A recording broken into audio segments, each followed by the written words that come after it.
Hello and welcome back to my channel. Today I'm going to share what I eat in a day with intermittent fasting meals, and there's a blog post down below which has all my tips about intermittent fasting, how to do intermittent fasting, my experience with intermittent fasting over the past few years, and so I'll leave that link down below for you so that you can click through to have a read of everything. But today I'm just going to show you a typical intermittent fasting day, what I eat for breakfast, lunch, snacks. My routine is usually to eat between the hours of 8 a.m. 4 p.m. and then fast from 4 p.m. until 8 a.m. the following day. So my routine is 16/8 intermittent fasting, and that's what works for me. I have trained myself to do this for so long that I pretty much just don't eat past 4 o'clock, even if I've got opportunity and I don't feel like intermittent fasting. I kind of naturally just like to stop eating then. So yeah, I will show you my usually big breakfast, big lunch, and then I usually have a hot chocolate to finish my day, as you'll see.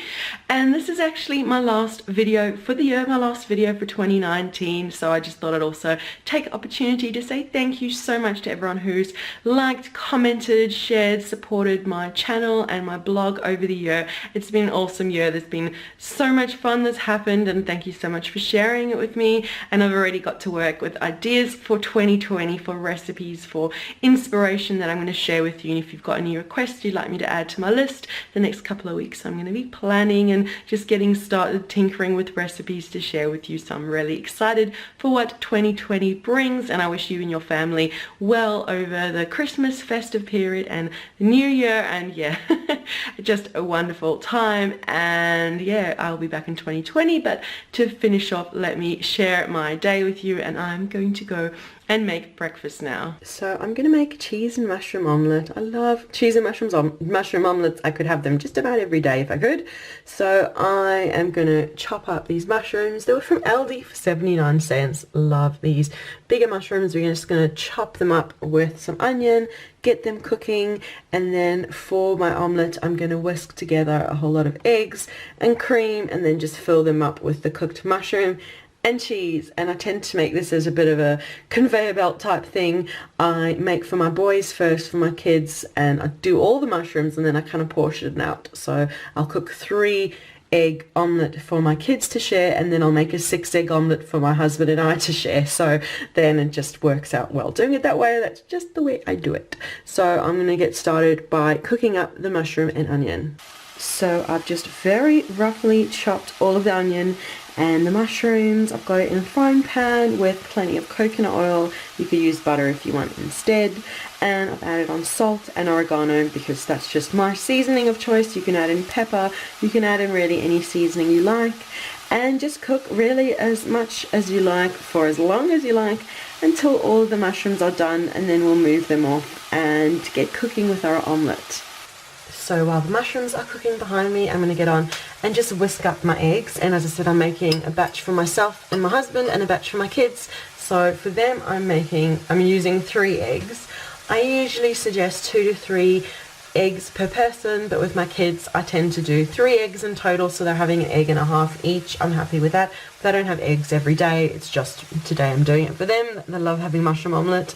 So I add a bit of cream as well, just my lovely cream, and we'll just whisk them together. So if you're making this just for yourself, it's up to you how many eggs you want to do. 2 eggs, 3 eggs, totally up to you. And we'll just whisk it till it's smooth, so that is ready to go when we are ready.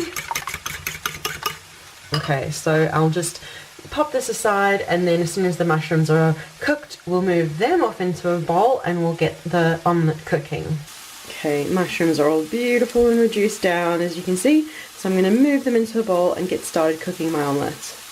So I've moved the mushrooms into a bowl, and I've popped more coconut oil in the saucepan, and now we're just going to pop the 3 whisked eggs in.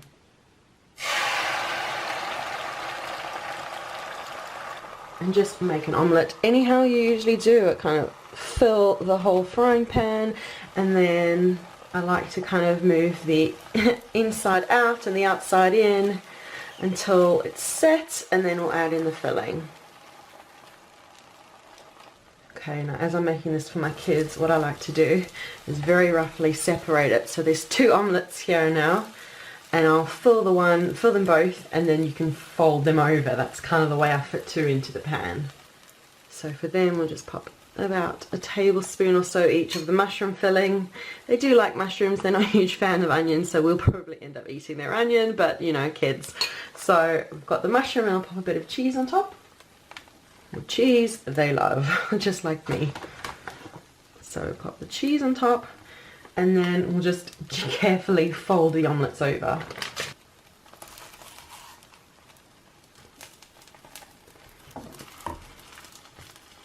So I've got 2 omelettes in the pan now, and I'll just let them cook through on both sides and then make the omelettes for my husband and I. So the omelettes look kind of perfect. They're all cooked through. The cheese is nice and melty inside. So I'll just move each one onto a plate and then make the omelettes for myself and my husband. Okay, onto mine and my husband's omelette. I've got 6 eggs, a whole lot of cream, and I'll just whisk it up. I usually, when I make fried eggs, have 2. If I make an omelette or scrambled eggs, I'll do 3 for myself. So 3 each, so that it's nice and rich and it actually fills the plate. Okay, that's done. We'll fry it up now. So same thing again. Put more coconut oil in the frying pan. We'll just get the omelette cooking, fill it, flip it, and breakfast will be done, and I'll show you my finished plate when it's ready. And my omelette is done. It's spilling out with the lovely mushroom filling, but it just makes such a beautiful breakfast, and it's so filling with all of the eggs, cream, mushroom, cheese. It's just a wonderful way to start the day on an intermittent fasting way of eating. So yeah, I will catch up with you through the day as I have something to eat. And for my next meal of the day, I'm making a big beef stew. I got these 3 packages of beef, stewing beef, 3 for $10. This is enough for a couple of days of meat, even more for the family. So I'm going to make a massive stew with all of it, and for lunch have a nice bowl full of it, which will be my second meal of the day. I know it's more of a dinner, but with intermittent fasting I find I have a nice big breakfast, a nice big lunch, and then about 4ish have a hot chocolate, and that is me done for the day. Thankfully my family are happy to go along with that too. They're quite happy having main meal for lunch. I homeschool my kids, so they're quite happy to have, especially that it's really chilly in Ireland, it's really cold, so we've been enjoying nice warming soups and stews and things for lunch, and they've been happy to go along with that, thankfully. But you could definitely make this for dinner instead, or in the weekend meal prep, so when you come home you've got a nice stew ready and waiting in the fridge for you. You could use a slow cooker if you want, but since I'm home, I don't actually have a slow cooker. I'm home all the time because I homeschool my kids, so I tend to just take a bit of time in the morning, prep a big meal, and then it slowly cooks through the day instead of a slow cooker. So I am melting coconut oil in my saucepan, and I'm going to get all this meat browned.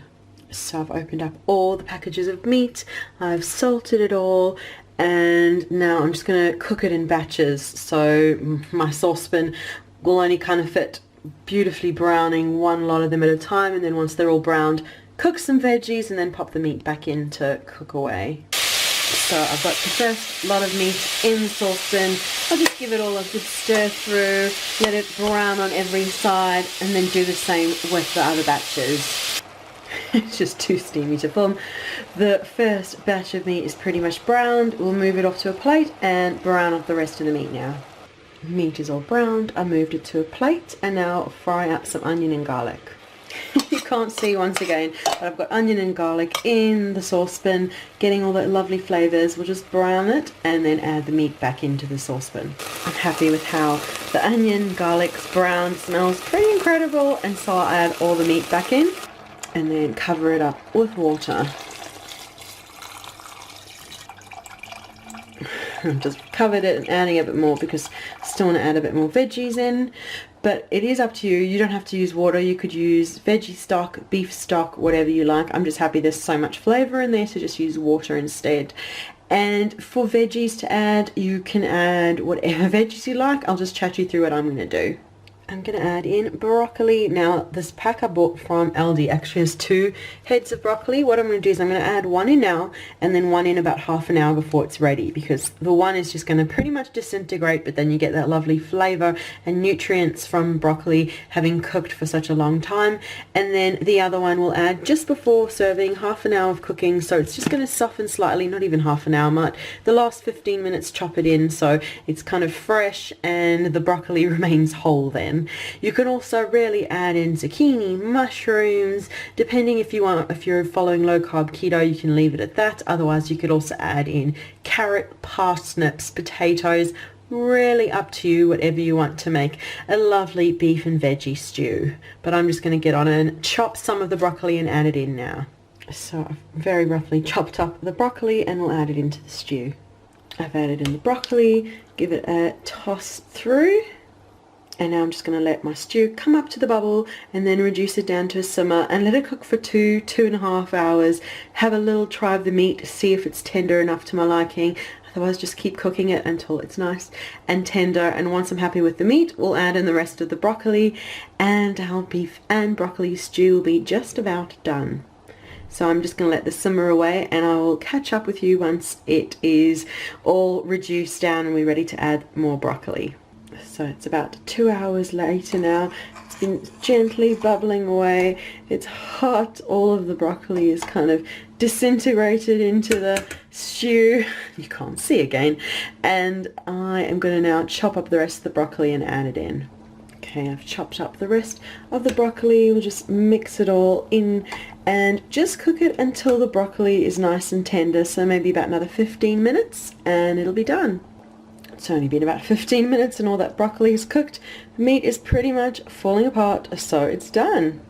And you can see there's so much lovely meat and the broccoli in there, and I've served myself out a lovely portion of it, and the meat is just falling apart. It's so tender and so flavorful, and just as you saw, a couple of ingredients make such a beautiful beef and broccoli stew. And you can see it's still steaming up, but I'm going to enjoy my lunch, and yeah, this will probably fill me up for the afternoon.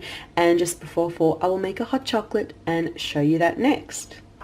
And for my final meal of the day, I'm making hot chocolate.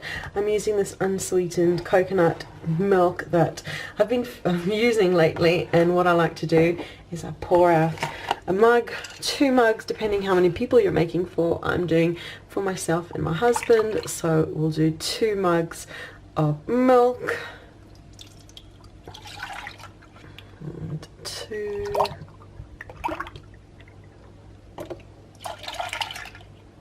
And that milk's super low carb. I like to add in some healthy fats, so I do a couple of splashes of cream, same one I used in the scrambled eggs this morning. And what I like to do is bring the milk up to and cream up to a simmer, and then I'm going to add in chocolate, which I'll kind of get ready now. I like getting this one from Aldi. That's 85%. And it's in little individually wrapped pieces. Not the most eco-friendly, but it is low carb, low sugar chocolate, so yeah, I tend to get it. It's budget friendly, and I'll just break a whole lot up. Lately I've just been adding it in once the milk is done, but I just get the chocolate ready now. I'll do a second one. I tend to do one of these per cup, so if you're making it for 1 cup of milk, a row of chocolate, and you've got such a nice hot chocolate. And just break that one up as well. Just put it all into there.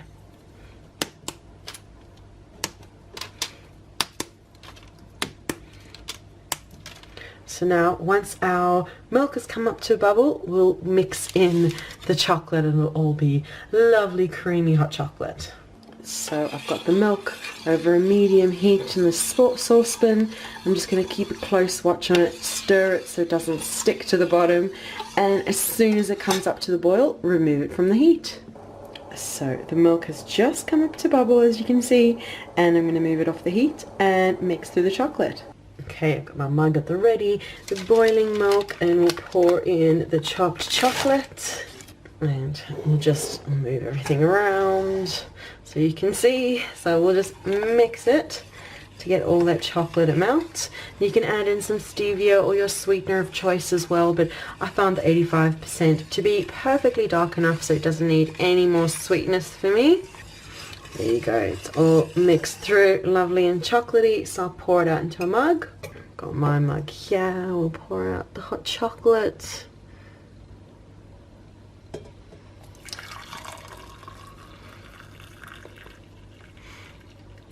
So I've made enough for mine and my husband's mug too.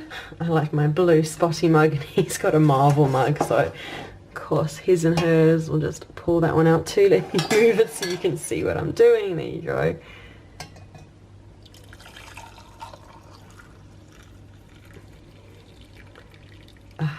And there's a little spare too.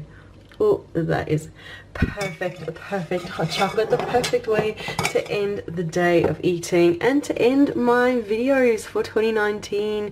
I hope you've really enjoyed all the content I've been sharing. I look forward to coming back in a couple of weeks with loads more yummy inspirations. So be sure to subscribe to get notified when new videos come out. I've got so many that I'm really excited to share with you coming soon. So that is the video for today. Thank you so much for watching. Be sure to leave a like, subscribe for more videos, comment too, let me know what you would like me to share with you in the new year. More keto content, low carb content, gluten-free content, or just any yummy food. I've also been actually bread making as well for the family. I've been making loads of bread lately, Irish soda breads, and I've been thinking about sharing it, but I don't know if it's something you guys would want to see or not. So leave a comment, let me know, and look forward to sharing 2020 with you and all the best over the festive season. So thank you so much for watching this video and all my content through the year, and we'll see you again soon. Bye.